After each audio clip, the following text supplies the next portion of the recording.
अगले प्रश्न के लिए चलेगा। उत्तर प्रदेश का राष्ट्रीय पुष्प क्या है? उत्तर प्रदेश का राष्ट्रीय पुष्प क्या है? आपका राष्ट्रीय क्या है?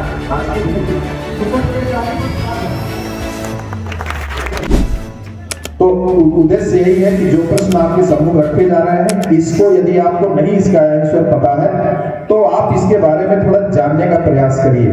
किताब को उलटिए पलटिए, उसमें खोजिए कि इसका उत्तर क्या है, हमको भी आना चाहिए। आपके बीच से बहुत से विद्यार्थी ऐसे होते हैं जो उसका उत्तर देते हैं, ज्यादातर देते हैं, लेकिन कुछ एक विद्यार्थी हैं जो बिल्कुल मौन रहते हैं। तो ये कुछ प्रश्न पूछेंगी और चंद्रा सर के पास ये डायरी रहती है। आप अब ये व्यवस्था हो रही है कि ये जो प्रश्न उत्तर है ये आपके नोटिस बोर्ड पर भी इसकी जेरॉक्स कॉपी लगा दी जाएगी। आप उसको नोट करिए और थोड़ा सा पढ़ने का प्रयास करिए, किताबों को उलटिए पलटिए और जानिए। समसामयिक विषयों के भी प्रश्न हैं, आपके भूगोल सामाजिक विषय के प्रश्न हैं, साइंस के प्रश्न हैं, जो आगे कंपटीशन आप देंगे तो उसमें ये महत्वपूर्ण रोल आपके जीवन में अदा करेंगे। तो मैं बहुत कुछ नहीं कहूंगा, सीधे मैं सवेरा शर्मा से अनुरोध करूंगा कि आप शुरुआत करें प्रश्नों की। जिन विद्यार्थी को प्रश्न आएंगे वो अपना हाथ ऊपर करेंगे। पहला प्रश्न, क्रिकेट पिच की लंबाई एवं चौड़ाई कितनी होती है? ज्यादातर विद्यार्थी क्रिकेट खेलते हैं, दिन भर बैट लेकर के इधर उधर दौड़ते हैं। प्रश्न ये है कि क्रिकेट जिस पिच पे आप क्रिकेट को खेलते हैं उस क्रिकेट पिच की लंबाई और चौड़ाई कितनी होती है? यदि किसी विद्यार्थी को सटीक पता है तो अपने हाथ को ऊपर करें।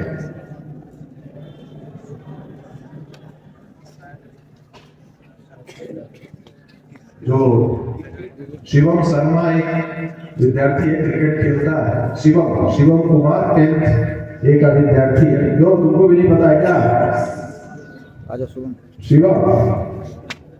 क्योंकि मुझे पता है कि तुम क्रिकेट खेलते हो तो नहीं पता है। देखिए क्रिकेट आजा, क्रिकेट तो इस समय भारत का सबसे महत्वपूर्ण खेल है।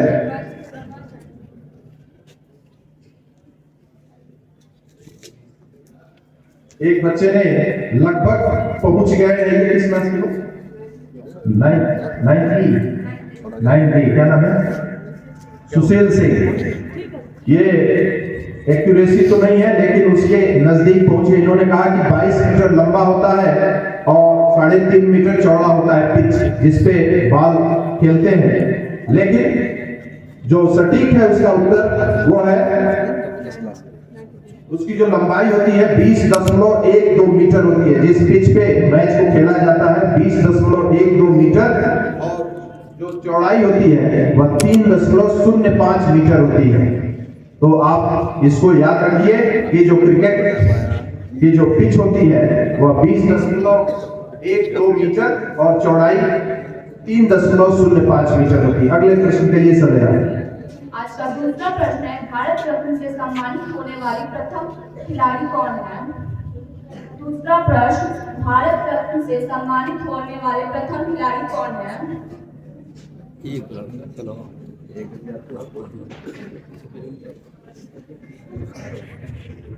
सचिन तेंदुलकर। चंदन के लिए आप तालियां बजाइए। इनका उत्तर 100% सही। कक्षा 12वीं कला वर्ग के ये बहुत ही ओजस्वी छात्र हैं। कक्षा में प्रथम स्थान इन्होंने प्राप्त किया था 11th में। इन्होंने प्रश्न ये था कि भारत रत्न पद्म पुरस्कारों में जो सर्वोच्च पुरस्कार होता है वह भारत रत्न होता है। प्रतिवर्ष आप देखते होंगे भारत सरकार किसी न किसी को देती है।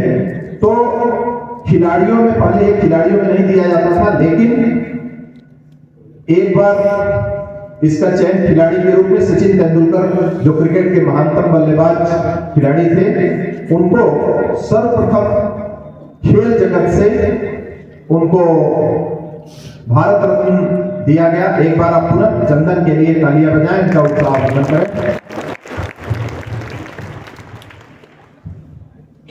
अगला प्रश्न, भारत का सबसे उत्तरी बिंदु एवं सबसे दक्षिणी बिंदु कौन सा है? अगला प्रश्न, भारत का सबसे उत्तरी बिंदु एवं सबसे दक्षिणी बिंदु कौन सा है? प्रश्न ये है कि भारत अपना देश है, इसका सबसे उत्तरी बिंदु, अंतिम छोर उत्तर का और दक्षिण का सबसे अंतिम स्थलीय बिंदु कौन सा है? किसी विद्यार्थी को यदि पता है तो अपने हाथ को ऊपर करें। यह प्रश्न बहुत ही महत्वपूर्ण है, प्रतियोगी परीक्षाओं में कई बार यह आ चुका है। भारत का सबसे दक्षिणी बिंदु कन्याकुमारी है। उत्तरी कश्मीर। कक्षा 9 की छात्रा सलोनी है ना, सलोनी चौरसिया ने मंच पे आया और सटीक उत्तर तो नहीं हो पाया इनका। किसी और छात्र को यदि पता है, भारत का सबसे दक्षिणी बिंदु, स्थलीय बिंदु, दक्षिण का और उत्तर का जो सबसे अंतिम छोर है, उसके बाद भारत देश समाप्त हो जाता है, कौन सा है? किसी विद्यार्थी को पता है? नहीं पता है तो मैं बता दूं आपके ज्ञान के लिए, भारत का जो सबसे उत्तरी बिंदु है उसको इंदिरा काल कहा जाता है, या दक्षिण जम्मू और कश्मीर में है इंदिरा काल। आप इसको याद रखिए, यह भी बहुत महत्वपूर्ण प्रश्न है, इंदिरा काल। और जो दक्षिण का जो सबसे अंतिम बिंदु है वह इंदिरा पॉइंट, दोनों भारत की प्रथम महिला प्रधानमंत्री इंदिरा गांधी जी के ही नाम पर है। उत्तर का इंदिरा काल और दक्षिण का जो सबसे अंतिम बिंदु है वह इंदिरा पॉइंट है, इसे आप याद रखिए। अगले प्रश्न के लिए सवेरा। अगला प्रश्न है, खट्टे फलों में कौन सा एसिड होता है? अगला प्रश्न, खट्टे फलों में कौन सा एसिड होता है? ये तो बहुत आसान प्रश्न है। अरे बायो के बच्चे विज्ञान तो सब पढ़ते हो भाई, क्लास 10 तक। रसायन वाले, बायो वाले, हाँ खट्टे फलों में सिट्रिक एसिड पाया जाता है। Very good. उनके लिए आपने क्या नाम लिखा? हरीश वर्मा स्टेडियम जीतू के विद्यार्थी हैं, बहुत अच्छे हैं। ये राष्ट्रीय कार्यक्रमों में इनके कार्यक्रम होते हैं, जो 15 अगस्त 26 जनवरी मनाते हैं, उसमें इनके कार्यक्रम होते हैं। आप हरीश वर्मा के लिए एक बार जोरदार ताली बजाएं, इनका उत्साहवर्धन करें। खट्टे फलों में जो एसिड पाया जाता है उसको साइट्रिक एसिड कहते हैं, साइट्रिक एसिड। अगले प्रश्न के लिए सवेरा। उत्तर प्रदेश का राजकीय पुष्प क्या है? प्रश्न, उत्तर प्रदेश का राजकीय पुष्प क्या है?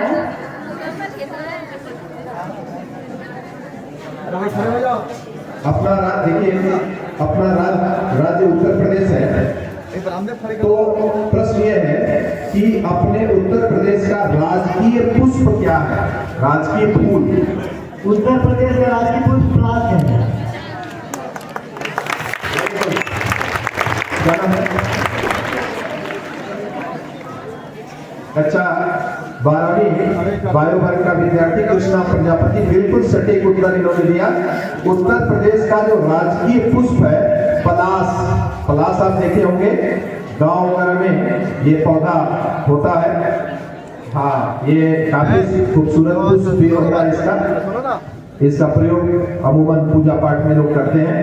तो इनके लिए आप कृष्णा प्रजापति के लिए एक बार जोरदार ताली बजाएं, इनका उत्साह। ओलंपिक, अगला प्रश्न, ओलंपिक में पदक जीतने वाली प्रथम भारतीय महिला कौन है? प्रश्न, ओलंपिक में पदक जीतने वाली प्रथम भारतीय महिला कौन है? प्रथम भारतीय महिला ओलंपिक में पदक जीतने वाली, आ जाओ आगे आ जाओ, आगे आ जाओ। प्रथम भारतीय महिला ओलंपिक में पदक जीतने वाली।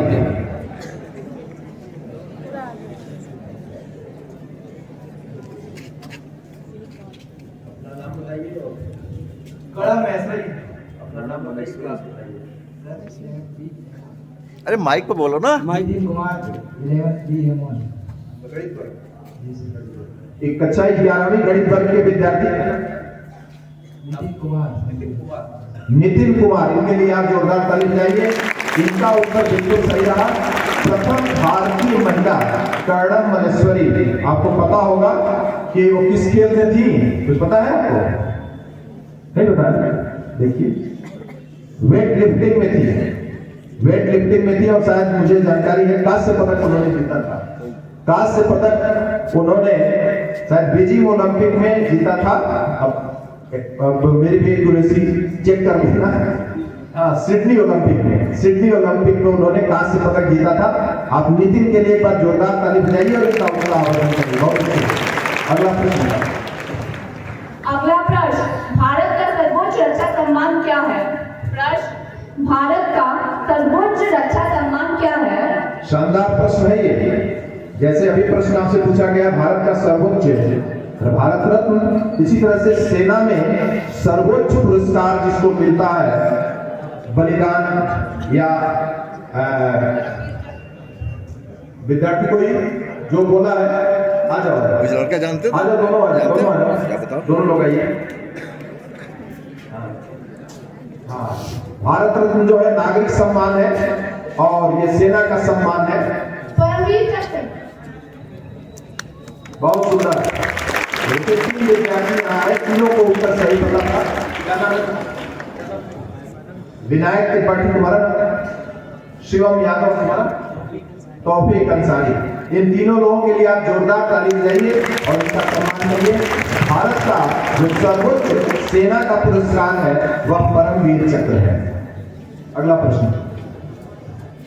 अगला प्रश्न, भारत की सबसे प्राचीन सभ्यता कौन सी है? प्रश्न, भारत की सबसे प्राचीन सभ्यता कौन सी है? बताइए। भारत की सबसे प्राचीन सभ्यता, आ जाओ आ जाओ आ जाओ, तुम भी आ जाओ, हाथ उठाओ, सीधे आगे आ जाओ। शर्मा जी हैं, शर्मा। आगे आ जाओ, आ जाओ।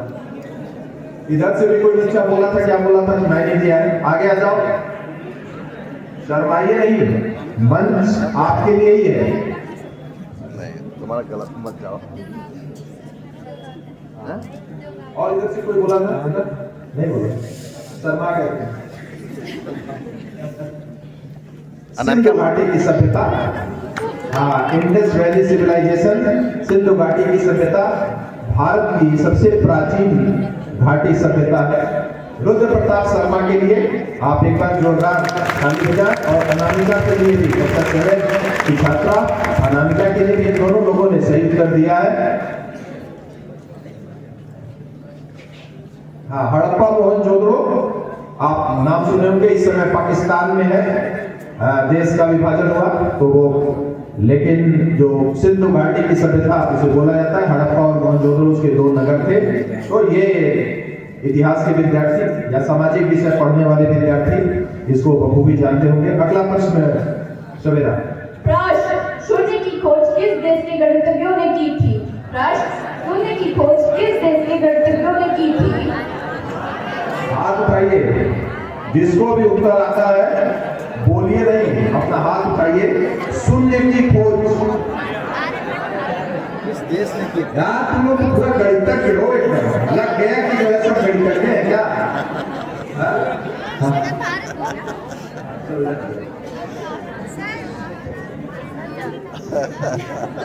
भारत। हाँ, क्यों कोई विद्यार्थी आगे नहीं आ रहा है?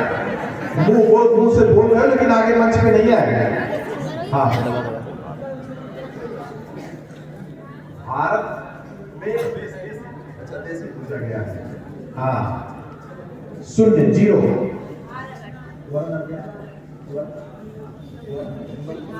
सिद्धार्थ और अनमोल, ये 2 विद्यार्थी मंच पे आए, इनके लिए आप जोरदार ताली बजाइए। और शून्य की खोज भारत देश में अपने ही देश में हुई थी और शून्य की खोज आर्यभट्ट नामक एक गणितज्ञ ने किया था। इन दोनों विद्यार्थियों के लिए आप जोरदार ताली बजाइए और इनका उत्साह बढ़ाइए। अगला प्रश्न सवेरा। आज का आखिरी प्रश्न, अंग्रेजी भाषा का कोई एक ऐसा शब्द बताइए जिसमें 5 वोवेल आए हो। प्रश्न, अंग्रेजी भाषा का कोई एक ऐसा शब्द बताइए जिसमें 5 वोवेल आए हो। उधर से कोई आ जाओ, उधर से आ जाओ, आ जाओ। डायलॉग। बताइए, किसी को पता है?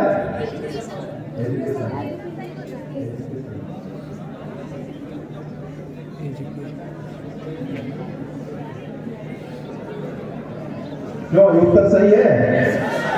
सही है? तो इन सभी के लिए आप जोरदार ताली बजाइए। एजुकेशन, हिंदी में स्वर कहते हैं ना, वावेल इंग्लिश में वावेल कहते हैं, क्या है, ए ई आई ओ यू। हाँ, एक छात्रा ने थोड़ा अलग बताया है। हाँ, डायलॉग, डायलॉग, डायलॉग सुनते हो, कहते हो ना फिल्म में डायलॉग था, बस वही डायलॉग में आप देखेंगे। हाँ, तो और एजुकेशन, इन दोनों में आप देखेंगे, लिख करके देखिएगा कॉपी में अपने, पांचों Wavell A E I O you ये आएगा। एक बार पुनः इन सभी जिन बच्चों ने सही उत्तर दिया और मंच पे आए, इनके लिए आप जोरदार ताली बजाइए और इनका स्वागत और उनका आवर्धन कीजिए। और आपसे भी अपेक्षा की जाती है, जो प्रश्नोत्तरी कार्यक्रम है, इन प्रश्नों को आप नोट करें और अपना ज्ञानवर्धन करें, और उससे संबंधित जो भी प्रश्न आपके दिमाग में आता है, जैसे एक प्रश्न आया बहुत अच्छा, मुझे बहुत अच्छा लगा, जो भारत का अंतिम छोर, ये प्रश्न बहुत ही इंपॉर्टेंट है। कंपटीशन पीसीएस वगैरह जब आप आगे देंगे, कंपटीशन की एग्जाम देंगे, तो ये सभी प्रश्न उसी रेंज के हैं, ये सभी प्रश्न आते हैं पीसीएस में। और भी जो कंपटीशन बीएड का एग्जाम देंगे, पीसीएस का एग्जाम देंगे, एसएससी का एग्जाम देंगे आप, तो जनरल नॉलेज और जनरल स्टडीज के ये प्रश्न है, और निश्चित ही इससे आपका ज्ञानवर्धन होगा। आप इसके बारे में पढ़िए और जानिए। इंदिरा पॉइंट देखिए कि नक्शे में देखिए कि इंदिरा पॉइंट है कहाँ, बीच समुद्र में। मुझे लगता है कि सर अंडमान निकोबार से भी नीचे है।